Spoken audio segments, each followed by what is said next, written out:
Okay, well, good day, everybody. It's Jeremy Medeiros and JP Ruja from None Such Expeditions and the Department of Environment and Natural Resources on Bermuda. We're here for um, the start of what's always a very exciting part of the Bermuda petrel or cahao breeding cycle. We're here in the new year. It's January the 6th. 2024, and we are at this point just monitoring the return of the first cajaos back to the breeding season, the breeding colony, to lay their eggs. We've already been through the initial return for courtship and nest building and mating and such in late October and November. We have not been able, unfortunately, to have the live stream cameras working during that time because both of us have been extremely busy. We have many other duties in addition to the cahao work and such, and we've had major internet connection difficulties as well, which we are in the process of working out. Our JP is, and we have a temporary fix set up, which hopefully will, keep us operational until we get the permanent fix worked out. But at this point, we do have both of the Cahao Cam live stream cameras up and running, and so stay tuned because Cahao Cam 1 is literally due to return tonight, or at least in the next 2 or 3 nights. The average is usually on around about the 7th of January, which is tonight or tomorrow night. Cahao Cam 2 usually takes about another 10 days to return, so be more like around about the 12th to 15th or 16th of January. So I've been looking around already. 2 days ago, I was able to carry out a visit here, and 4 nests had birds that had returned already. 2 of them contained male birds that were quietly incubating the eggs, so the females usually the males return first, then the females return, lay an egg within an hour or 2 of their return, and then they depart literally within 24 hours to head back out to the open sea in order to feed and regain their strength after producing an egg, which can be a fifth to a quarter of her body mass.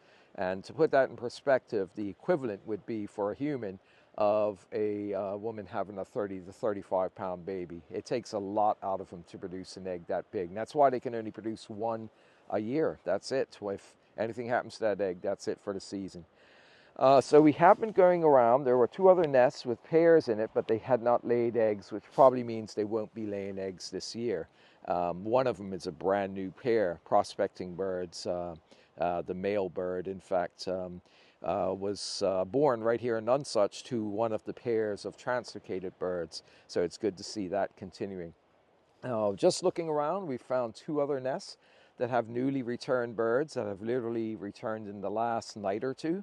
So we're going to take a look and see who they are and if they're on eggs or not. So let's move up to the first one. Okay. So this is number R822 nest in here.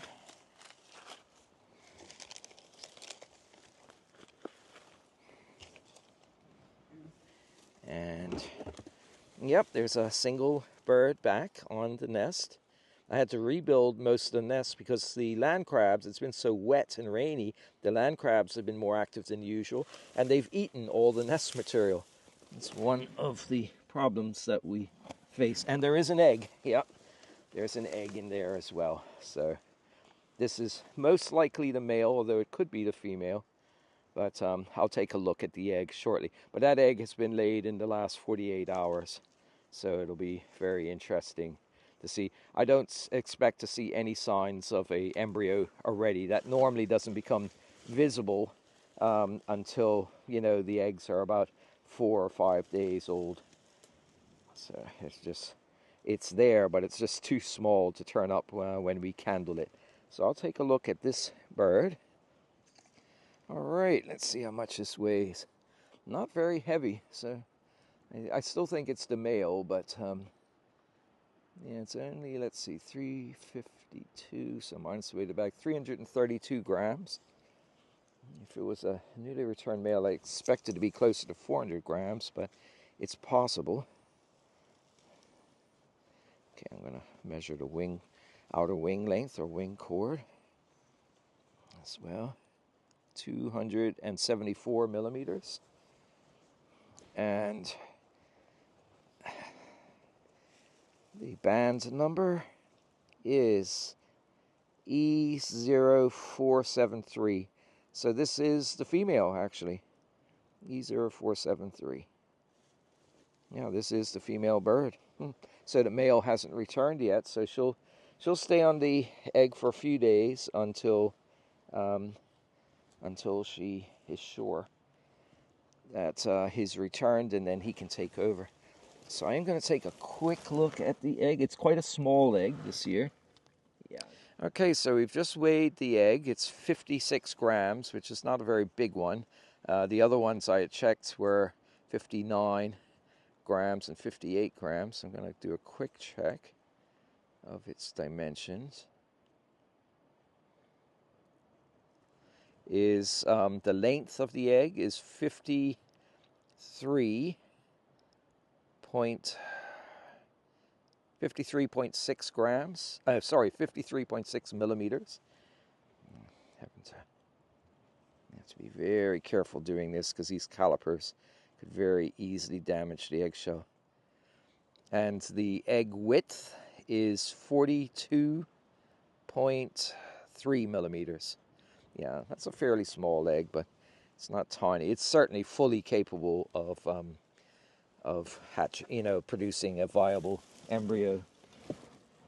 Here we have it. So we'll check that again, probably with Carla Marquardt, who is the real mover and shaker behind the candling process, and who is teaching me to really decipher, the embryos and how old they are. And we're trying to figure out how long does the egg have to be from being laid before you can actually first notice the embryo in there. It seems to be somewhere in the region of about 5 days or so, but we'll see.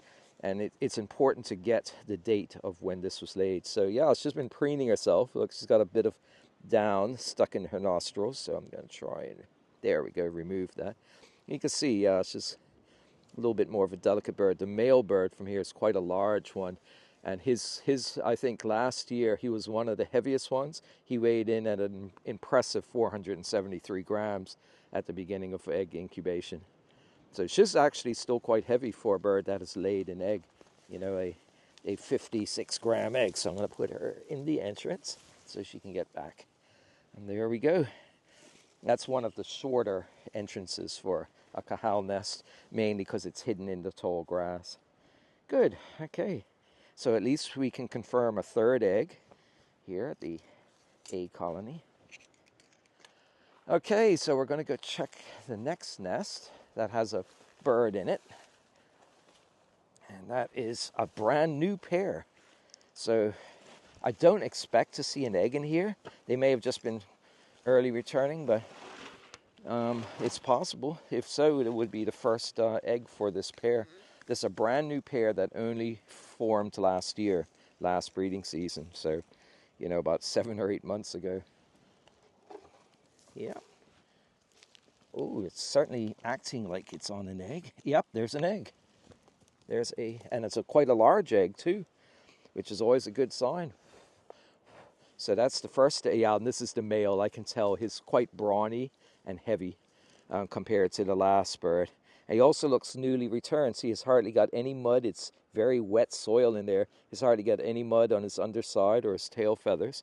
And he feels like beefy and heavy. He's been feeding at sea for the last 5 weeks to build up his fat reserves, because he'll probably be incubating this egg for the next 10 to 14 days while the female recovers and feeds, after laying this big egg.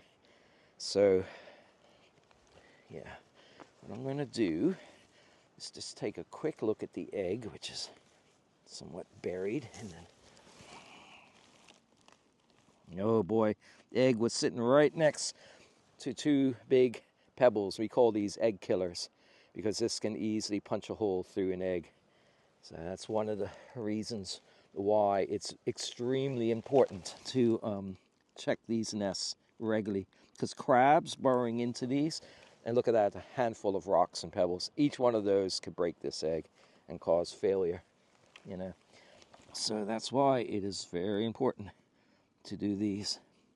It literally means almost micromanaging every single individual nest in the entire breeding population on the planet out here. I'm just trying to get all the rocks and pebbles out.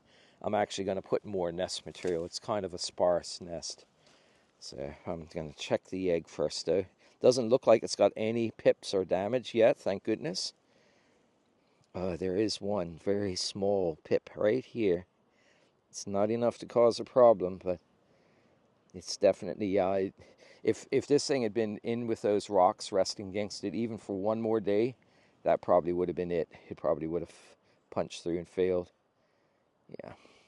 All right, so I'm going to take a quick look at the egg and just get a weight first.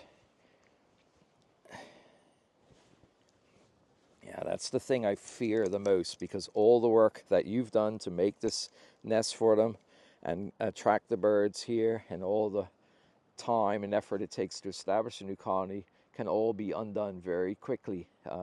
Just something so simple as a few pebbles brought in by a land crab in their burrowing activity. It's actually, for a first egg, it's not bad. It is quite light though. It's 52, so that's, yes, it's 72, so 52 grams without the bag. All right, so let me just put this here very gently, and I'm just going to get some more nest material back, because it's just not enough of a nest to really, shelter it and to cushion it against the underside.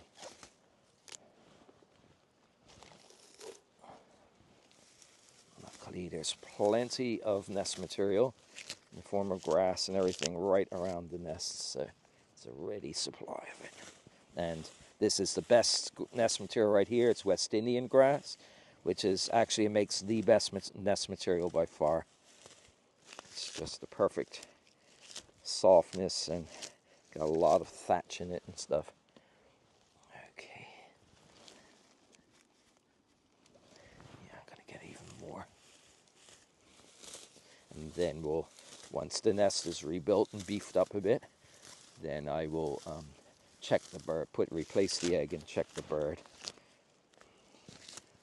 But this is part of the management we have to do. This is a necessary labor, which makes all the difference with the egg hatching or the egg breaking, and basically all the labors of the last year finished for the bird, very quickly.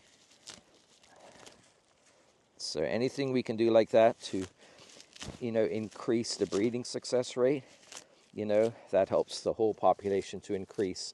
And when you have only about 160 pairs on the planet, every single chick counts in a major way. It's really, really an important thing to maximize your breeding success. Okay, that should do it, I think. All right. So, a much improved and beefed up nest. Much more cushion.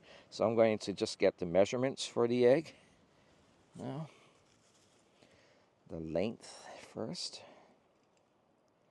Very careful. The length is 56.8 millimeters. It's quite an elongated egg compared to the last one. There we go. And the width is 41.0 millimeters. So yeah, quite long, but quite narrow as well.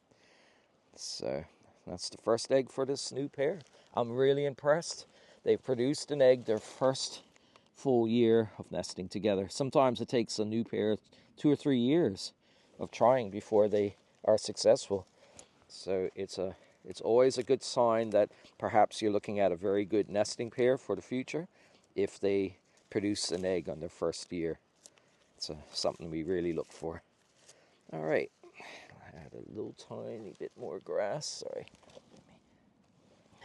Yeah.